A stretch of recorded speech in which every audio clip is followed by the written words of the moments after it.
Сәлем қыздар, менің YouTube арнама қош келдіңіздер. Мен сіздермен бүгін йогуртовый пирогтың рецептімен бөлісемін.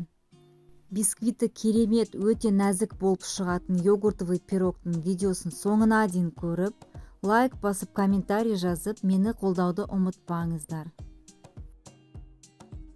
Енді пирогымызды дайындауға кірісейік. Ол үшін құрғақ ыдысымызға бөлме температурасындағы жұмыртқаларымызды салып, үстінен шекерді салып, миксердің көмегімен қантымыз ерігенше жақсылап миксерлейміз.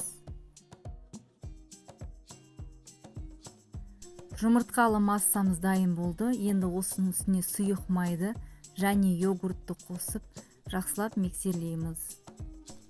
Мен Foodmaster'дің живой йогуртын пайдаландым. Сіздер қалаған йогурттарыңызды пайдалансаңыздар болады.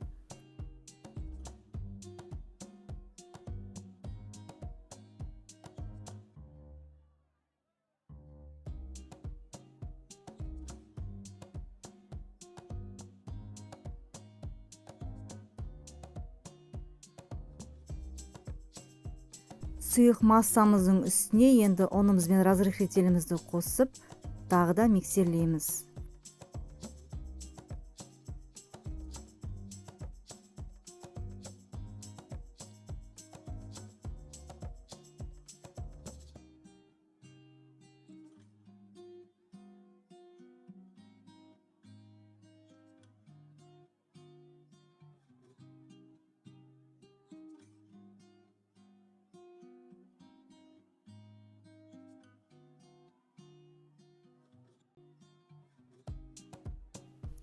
Қамырымыз дайын болды.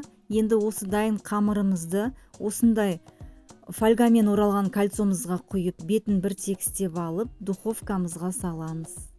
Бұл пирогтың бір ерекшелігі, алдыңғы пирогтардың бәрін алдын ала қыздырып алған духовкаға салсақ, бұл жолы духовкамызды пирогты салғаннан кейін барып қосамыз.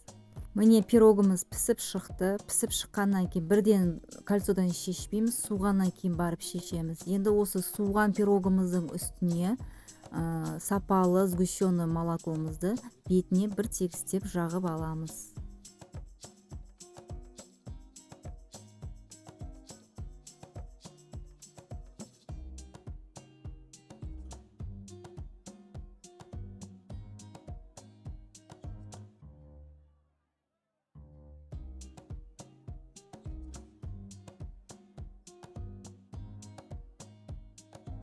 Мен сәндік үшін грек жаңғағын үгітіп алып, бетіне сеуіп шықтым. Қаласаңыз кокосовый стружки, болмаса шоколадты осылай сепсеңіздер болады.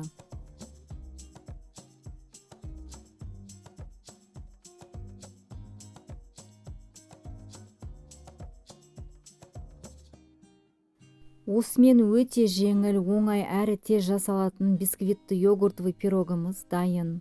Міне видеода көрініп тұрғандай өте нәзік, керемет пирогтың рецептісі ұнап жатса, менің арнама тіркеліп лайк басып, комментарий жазуды ұмытпаңыздар. Сіздермен болған Айнұр, қош сау болыңыздар.